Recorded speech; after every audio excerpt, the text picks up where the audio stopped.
بسم اللہ الرحمن الرحیم۔ السلام علیکم ورحمۃ اللہ وبرکاتہ۔ زبیر خان آپ کو اپنے پروگرام میں خوش آمدید کہتا ہے۔ آج کچھ تھوڑی پاکستان کے بارے میں سنجیدہ گفتگو کرنے کا موڈ ہے۔ اگر تو پسند آئے تو پھر پروگرام کو لائک بھی کیجیے گا اور سبسکرائب بھی کر دیجیے گا۔ ہم ایک قوم کی حیثیت سے جب تک بیرونی غلامی کی زنجیروں کو نہیں توڑتے ہم آزاد نہیں ہو سکتے۔ اور جو ہماری بیرونی غلامی ہے یہ جو زنجیریں ہمیں جنہوں نے جکڑا ہوا ہے، دراصل بطور آقا ہمارا جو بنا ہوا ہے وہ ہے امریکہ، اور اس نے ہم کو بحیثیت قوم ہر طرف سے باندھ کے رکھا ہوا ہے۔ اور اگر آپ گہرائی میں جائزہ لیں تو جو پاکستان کی فوج ہے اس کو بھی امریکہ نے اس غلامی میں جکڑا ہوا ہے۔ اب جب ہم پاکستان کے عوام کا تجزیہ کرتے ہیں یا جائزہ لیتے ہیں تو یہ جو غریب عوام ہے ان پہ دو دوہری زنجیریں ہیں۔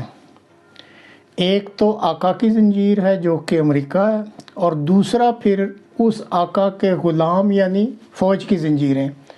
تو اس طریقے سے جو ہماری عوام ہے یہ دو قسم کی زنجیروں میں جکڑی ہوئی ہے۔ اب آپ دیکھیں کہ یہ جو ملک امریکہ یا دوسرے ترقی یافتہ ممالک ہیں، کیا کبھی انہوں نے یہ پسند کیا ہے کہ ان کے ملک میں اور ان کے ملک کے اداروں میں فوج کو مسلط کیا جائے؟ آپ یہ ممالک تو بڑے شوق سے اور بڑی باقاعدگی سے لکھو کہا جو دولت ہے یا بے شمار دولت جو ہے خرچ کر کے باقاعدگی سے الیکشن کرواتے ہیں، لیکن یہی جو ان کے غلام ملک ہیں وہاں پہ ان کی کوشش یہ ہوتی ہے کہ ان کو غلام رکھا جائے اور اپنی جو من پسند کٹ پتلی یا کرپٹ لوگوں کی حکومت جو ہے ان قوموں پہ یا ان ملکوں پہ مسلط کر دی جائے تاکہ وہ اپنے آقا کے اشاروں پر چلتے رہیں۔ اب میں تو اس کو ایک اتفاق کہتا ہوں کہ غالباً عمران خان صاحب کو یہ بات سمجھ آ گئی ہے، اللہ کرے کہ میرا یہ قیافہ درست ہو، اور وہ کمر کس کے میدان میں آ گئے۔ ان کو یہ بات سمجھ آ گئی ہے کہ ہم غلام ہیں اس وقت، ایک نہیں دو طاقتوں کے، اور ان کے مختلف طریقے کر رہے ہیں، جلسوں پہ جا رہے ہیں، آپ کے سامنے ہی ہیں جو فالو کر رہے ہیں۔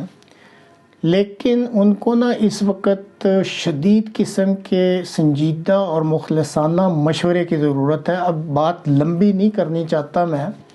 تو یہ دو تین مشورے ہیں جو میں اس ویڈیو کے ذریعے ان تک پہنچانا چاہتا ہوں، اللہ کرے وہ پہنچ جائیں۔ پہلا تو جو مشورہ ہے ان کو اس چیز کا خیال رکھنا پڑے گا کہ امریکہ اپنی ذات میں ایک بہت بڑی طاقت ہے، اور اس طاقت کے خلاف عوام میں جو اشتعال یا نفرت پھیلانا ہے یہ عقل مندی نہیں ہے۔ کسی ملک کو دوست یا دشمن سمجھنا جو ہماری عالمی سیاست ہے اس میں یہ کام نہیں دیتا۔ عالمی جو آج کل سیاست ہے، میں بھی بڑی گہرائی میں اس کا مطالعہ کرتا ہوں کہ جس کی لاٹھی اس کی بھینس، یہ اصول چل رہا ہے اس وقت۔ یہ آپ سمجھیں کہ جی کوئی بڑی طاقت جو ہے وہ آپ پہ رحم اور کرم کی نظر کرے گی، یہ لفظ عالمی سیاست کی ڈکشنری میں ہوتا ہی نہیں ہے۔ تو اس لیے امریکہ ہو یا کوئی اور ملک، تو ان سے نفرت یا دشمنی کا پرچار کرنے کی بجائے افہام و تفہیم سے بہت ٹھنڈے دل اور ٹھنڈے مزاج سے بات کرنے کی ضرورت ہے۔ اور اگر امریکہ صرف ایک چیز پہ ایگری کر جائے، عمران خان صاحب اس پہ کوشش کر سکتے ہیں، اچھی بات کر لیتے ہیں کہ دیکھو امریکہ بہادر، تم ہمارے اندرونی معاملات میں مداخلت نہ کرو، نہ ہم تم سے نفرت کریں گے نہ ہم تم سے دشمنی کرتے ہیں۔ تو اگر وہ یہ بات سمجھ جاتے ہیں تو یہ بہت اچھی بات ہے۔ یہ ایک سنجیدہ اور مخلصانہ مشورہ ہے عمران خان صاحب کے لیے۔ اب جہاں تک پاکستان کی فوج کا تعلق ہے تو اس میں پہلے بھی کئی پروگراموں میں کہا جو جا چکا ہے، اور اس میں کسی کو شک ہی نہیں ہے کہ ان کی پاکستانی فوج کی اکثریت جو ہے بہت محب وطن ہے، قربانیاں کرنے والی ہے، اور اس ملک کی سالمیت کی ضمانت ہے۔ تو اس لیے ایسی فوج کو کوئی یہ حرکتیں کر کے جی قوم اس سے نفرت کرنی شروع کر دے تو یہ جائز نہیں ہے، کیونکہ اس طرح اگر عوام اور فوج میں نفرت پیدا ہو تو دشمن کے ہاتھ مضبوط ہوتے ہیں۔ اور پھر ایک اور چیز جو سمجھنے والی ہے کہ فوج میں نا، کیونکہ یہ 1956-58 سے ایسا ہی چل رہا ہے کام، اس میں یہ احساس پیدا ہو جاتا ہے کہ یہ کیا بات ہے، ہم تو اپنے ہی ملک میں اب نفرت کا شکار ہو گئے، قسم کا وہ اپنے آپ کو گھیرے میں گھرا ہوا محسوس کرتے ہیں۔ تو جب یہ احساس فوج میں جاگتا ہے نا تو وہ اپنی حفاظت کے لیے پھر مزید طاقت حاصل کرتی ہے اور مساعی کرتی ہے کہ بہتر ہے کہ اگر ہم نے محفوظ رہنا ہے تو مزید طاقت حاصل کرو، اور پھر وہ یہ سمجھتے ہیں کہ بہتر ہے یہ جو عوام ہمارے خلاف اٹھ رہے ہیں یا نفرت کر رہے ہیں ان کو غلام ہی بنا کے رکھا جائے تو بہتر ہے۔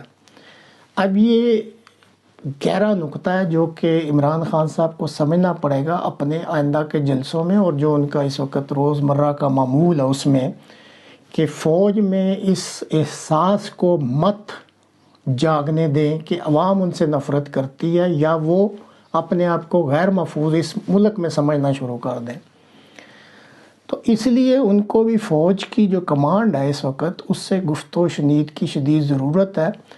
اور اگر آرام سے اور ٹھنڈے مزاج سے اور ٹھنڈے دل سے بیٹھ کے بات کریں تو فوج اپنی فوج ہی ہے، یہ یہاں کے ہی لوگ ہیں، ان کو سمجھایا جا سکتا ہے کہ دیکھیں یہ آپ کا ہی ملک ہے، آپ ہمارے محافظ ہیں، تو کیوں نہ ہم بیٹھ کے اس طریقے سے کوئی حل نکالیں کہ یہ عوام کو بھی حق ہے کہ یہ غلامی سے، باہر والوں کو بھی اور اپنی فوج کی غلامی سے بھی ان کو نکلنے کی اس وقت ضرورت ہے، اور یہ بڑی شدت سے نئی نسل میں یہ احساس ابھر رہا ہے۔ اب آخری چیز جو بتانی ہے وہ یہ کہ فوج جو حاضر سروس ہوتے ہیں وہ ڈسپلن کی وجہ سے نا جکڑے ہوئے ہوتے ہیں، اور یہ درست بات بھی ہے، اس کے بغیر فوج کے کام چلتے نہیں، لیکن عمران صاحب آپ کی بہت بڑی خوش قسمتی ہے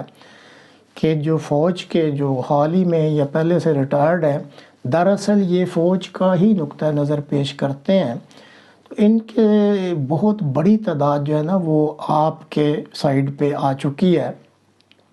اب میں آپ کو ایک مثال دیتا ہوں جو میرے تک اطلاع ہے کہ 6 مئی کو شام کو تقریباً 7 بجے کے قریب سے لے کے رات 1 بجے تک جو ہمارے موجودہ سپہ سالار ہیں ان کے کورس میٹس جو پاکستان ملٹری اکیڈمی میں کورس ہوتا ہے، ان کا 62 لانگ کورس ہے، تو وہ 80 کے قریب ان کے کورس میٹس، ان سے 7 گھنٹے ان کی ملاقات ہوئی، تو اس میں سے آپ حیران رہیں گے عمران خان صاحب کے 79 پرو عمران نکلے، مطلب آپ کی وہ سائڈ پہ، اور صرف ایک ہیں جنہوں نے اختلاف کیا، اور یہ باتیں سن کے ہمارے سپہ سالار صاحب بھی ششدر رہ گئے تھے۔ تو یہ آپ کی خوش قسمتی ہے کہ جو فوج کا طبقہ ہے وہ اس وقت آپ کے ساتھ ہے۔ اسی طرح سپہ سالار صاحب کو ایک چھوٹا سا مشورہ ہے کہ یہ بات پہنچی ہے کہ جو فوج کے کچھ ریٹائرڈ جنرلز ہیں وہ عمران خان صاحب کے لیے بولتے ہیں، تو آپ نے ایک جنرل ہارون اور ایک جنرل اعجاز اوان صاحب کو دھمکی دی ہے کہ ان کی پینشن بھی بند کر دی جائے گی اور طبی سہولتیں بھی واپس لے لی جائیں گی۔ یہ بڑے ظرف کی بات نہیں ہے، دیکھیں اختلاف رائے ہوتا ہے، سوچنا چاہیے، سمجھنا چاہیے، لیکن یہ دھمکی دینا کہ جی آپ کا یہ بند کر دیں وہ تب بند کر دیں گے، ایک جنرل لیول کو اس کے ظرف کا یہ رویہ نہیں ہونا چاہیے، آپ اپنے رویے پہ دوبارہ غور کریں۔ اسی طرح جو حال ہی میں جنرل نعیم لودھی صاحب ریٹائر ہوئے ہیں، میں تفصیل میں تو نہیں جاتا، مین سٹریم میڈیا پہ انہوں نے آپ کو یہ پیشکش کی ہے کہ آپ انہیں مقرر کریں، وہ آپ کو دودھ کا دودھ اور پانی کا پانی کر دیں گے، یہ جو ساری رجیم چینج ہوئی، اور انہوں نے آپ کو کہا، چیلنج کیا کہ میں 3 دن میں آپ کو ثابت کر دوں گا کہ جو کچھ ہوا ہے امریکہ کی ماں پر ہوا ہے، تو آپ ان کی پیشکش سے فائدہ اٹھا سکتے ہیں۔ تو ناظرین آپ نے بھی سن لیا، عمران خان صاحب اللہ کرے سن لیں، ہمارے سپہ سالار صاحب بھی سن لیں، کوئی اس ڈھب سے سمجھے مدعا تو یہی ہے، بات کرنی تھی کر لی، انشاءاللہ پھر ملیں گے، تب تک کے لیے اجازت دیجیے، خدا حافظ، السلام علیکم ورحمۃ اللہ وبرکاتہ۔